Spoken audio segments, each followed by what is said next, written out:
Man, Super Braids changed everything when they came along.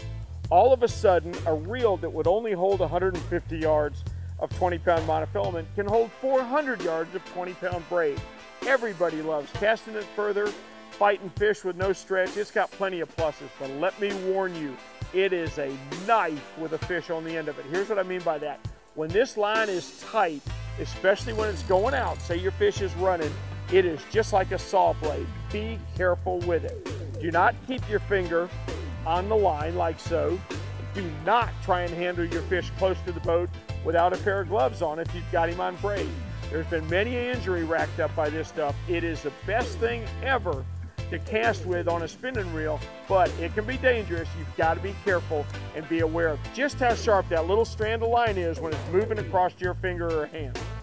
Wind knots, the curse of braid. Let me tell you how wind knots happen. Wind knots happen if you cast into a heavy wind, and as your line comes off, it doesn't catch the bail. That means it doesn't come off clearly and it catches on top of the bail. What that does is when you make your next cast, it forms a loop as it comes off. Wind knots are nothing but your line looping in braid. Be very, very careful after your cast.